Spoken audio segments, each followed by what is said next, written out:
Hello और welcome student. स्वागत है आपका करण गुप्ता ट्यूटोरियल क्लासेस में, जिसमें हम आज एक बहुत ही इंपॉर्टेंट रिएक्शन की बात करेंगे। और आज हम जिस रिएक्शन की बात करने वाले हैं उसका नाम है एल्डोल कंडेंसेशन। बेसिकली कंडेंसेशन का मतलब होता है जब किसी केमिकल रिएक्शन के अंदर वाटर का प्रोडक्शन होता है, वाटर प्रोड्यूस होता है, तो उस रिएक्शन को बोला जाता है कंडेंसेशन। मतलब यहां भी वाटर का प्रोडक्शन होगा। और बेसिकली इसका नाम एल्डोल कंडेंसेशन इसलिए है क्योंकि यहां पर जो प्रोडक्ट बनता है उसका नाम है एल्डोल, और वाटर मॉलिक्यूल इसमें निकल रहा है तो उसमें आया कंडेंसेशन, तो प्रोडक्ट के नाम पे बना एल्डोल, और वाटर मॉलिक्यूल निकल रहा है, इट इज कॉल्ड, इसीलिए इसका नाम हुआ एल्डोल कंडेंसेशन। चलिए ठीक है, तो चलिए अब हम बात करते हैं इसके अंदर होता क्या है। बेसिकली इसके अंदर दो एल्डिहाइड कंपाउंड, दो एल्डिहाइड जो होते हैं वो आपस में जुड़ते हैं। बेसिकली वही एल्डिहाइड कंपाउंड आपस में जुड़ेंगे जिनके पास अल्फा हाइड्रोजन होता है। ठीक है, तो वही आप दो मतलब सेल्फ एडिशन ऑफ एल्डिहाइड्स, मतलब दो एल्डिहाइड्स आपस में रिएक्ट करते हैं और बनाते हैं एल्डोल। ठीक, क्लियर है, on the presence of base. ठीक है, तो मैंने यही लिखा है self addition of aldehyde containing alpha hydrogen, मतलब वो एल्डिहाइड, मतलब वो दो एल्डिहाइड आपस में इसमें रिएक्ट करते हैं जिनके पास अल्फा हाइड्रोजन होता है। ये दोनों जुड़ के प्रोडक्ट बनाते हैं जो कि कहलाता है aldol on the presence of base. मतलब बेस की प्रेजेंस में ये रिएक्शन होती है। बेस में NaOH भी हो सकता है, KOH भी हो सकता है। क्लियर है। अब हम दूसरी पॉइंट पे चलते हैं जो कि है कि यहां पर जो दो एल्डिहाइड आपस में रिएक्ट कर रहे हैं उनके पास अल्फा हाइड्रोजन होना चाहिए। अब ये अल्फा हाइड्रोजन क्या चीज है वो समझ लेते हैं। देखिए ये एक एल्डिहाइड का रिएक्शन है, ये एल्डिहाइड है। ठीक है, तो एल्डिहाइड के अंदर आप देख रहे होंगे तो C डबल बॉन्ड O, मतलब वो कार्बन जिससे कोई ना कोई ग्रुप जुड़ा हुआ होता है। जैसे कि ये कार्बन है, इसमें एक ग्रुप जुड़ा हुआ है, इट इज कार्बोनाइल कंपाउंड। ठीक है, ये कार्बोनाइल कार्बन कह सकते हैं। तो उस कार्बन से लगा हुआ कार्बन कहलाता है अल्फा कार्बन, और उससे लगा हुआ कार्बन कहलाता है बीटा कार्बन। ठीक है, और अल्फा कार्बन से जो हाइड्रोजन कनेक्टेड होता है वो कहलाता है अल्फा हाइड्रोजन, और बीटा कार्बन से जो हाइड्रोजन कनेक्टेड होता है it is called beta hydrogen. ठीक है, तो यहां पर आपको क्लियर हो चुका होगा क्या हो रहा है कि वो हाइड्रो, मतलब इसमें क्या बोल रहा है कि वो एल्डिहाइड ही आपस में रिएक्ट करेंगे जिनके पास अल्फा हाइड्रोजन हो। कहने का मतलब है कि जिस कार्बन के साथ में जो ग्रुप जुड़ा हुआ है उसके पास वाले कार्बन के पास अगर हाइड्रोजन होगा तो मतलब वो कहलाएगा अल्फा हाइड्रोजन, और वही कंपाउंड जो होगा वो कनेक्ट इसके साथ रिएक्ट कर पाएगा। तो चलिए अब हम बात करते हैं इसकी केमिकल रिएक्शन में। तो जैसे कि मैंने आपको बताया था कि इसके अंदर दो एल्डिहाइड आपस में रिएक्ट करके बनाते हैं एल्डोल।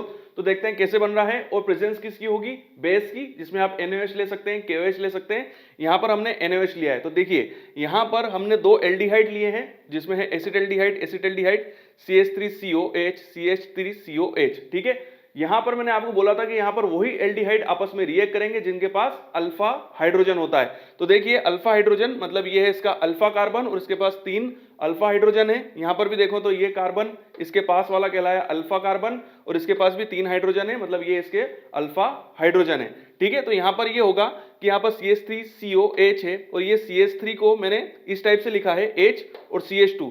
तो यहां पर जो इसका H है वो इसके ऑक्सीजन के साथ आपस में रिएक्ट करेगा और एल्कोहल बनाएगा। तो ये पूरा का पूरा जो होगा ये जुड़ जाएगा और इस टाइप से बनेगा CH3OH हो जाएगा, ये CH2COH, मतलब एज इट इज रहेगा, ये CH2 हो गया।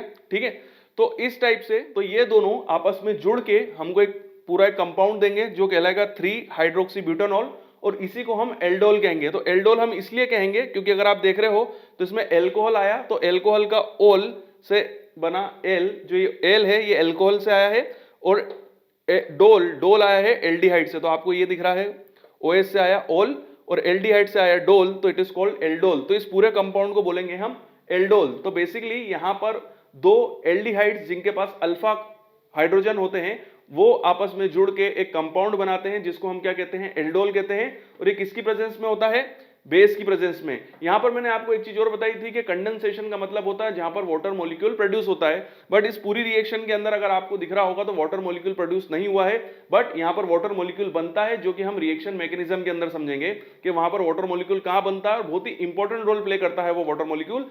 तो चलिए हम इसकी रिएक्शन मैकेनिज्म समझते हैं। तो चलिए समझते हैं एल्डोल कंडेंसेशन की रिएक्शन मैकेनिज्म को। तो मैं आपको बताना चाहता हूं कि इसकी जो रिएक्शन मैकेनिज्म होती है वो टोटल 3 स्टेप में होती हैं। और एक बात और कि ये जो रिएक्शंस मैकेनिज्म में आपको बताऊंगा, सभी की सभी रिएक्शंस जो होती हैं वो रिवर्सिबल होती हैं। ठीक है, तो चलिए फर्स्ट स्टेप पे चलते हैं हम। 3 स्टेप में होती है। फर्स्ट स्टेप है formation of enolate ion, formation of enolate ion, यहां पर जो आपका एल्डिहाइड है, जो कि आपका एसिटाल्डिहाइड हमने लिया है, तो उसमें मैंने आपको लिखा CH3COH, तो इसमें एक H मैंने यहां लिख दिया है, उसको CH2 कर दिया है। एल्डिहाइड पे रिएक्ट करेगा हमारा बेस जो कि है NaOH, जो कि एक कैटलिस्ट का रोल प्ले कर रहा है। किसका?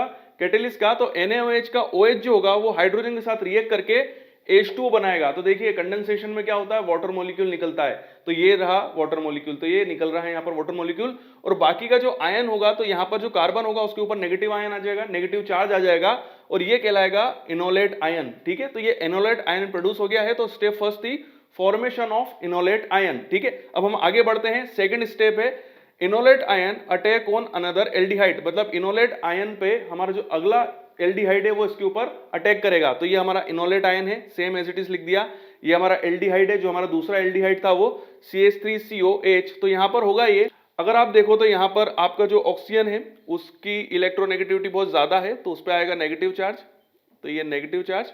और हमारा जो कार्बन है उस पे आएगा पॉजिटिव चार्ज। ठीक है, इलेक्ट्रोनेगेटिविटी के बेसिस पे ये दोनों डिवाइड हो जाएंगे, नेगेटिव और पॉजिटिव। यहां पर नेगेटिव चार्ज है, इसीलिए ये नेगेटिव चार्ज इस पॉजिटिव के साथ रिएक्ट करेगा और ये दोनों जुड़ जाएंगे, जिससे कि हमारे पास एक और कंपाउंड मिलेगा CH3CO। यहां पर ऑक्सीजन जो है उसके ऊपर नेगेटिव चार्ज आ जाएगा, CH2COCH। ठीक है, तो ये एक और हमारे पास कंपाउंड मिल जाएगा। ठीक है, इसके बाद हम थर्ड स्टेप पे चलते हैं। यहां पर होगा थर्ड स्टेप, कहती है the negative oxygen accept proton from H2O to give aldol. तो यहां पर ये होगा कि ये जो हमारा कंपाउंड है, हम इसको पूरा का पूरा एज इट इज हमने नीचे लिख दिया है।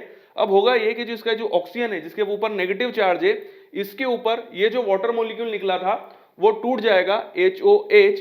तो उसका जो H है, जो इस वाटर मॉलिक्यूल से जो हाइड्रोजन है वो इस ऑक्सीजन के साथ जुड़ जाएगा। ठीक है, और हमको हमारा एल्डोल मिल जाएगा। और जो OH है वो वापस NaOH के पास चला जाएगा, NaOH के पास नहीं, सोडियम के पास चला जाएगा और वापस NaOH बन जाएगा।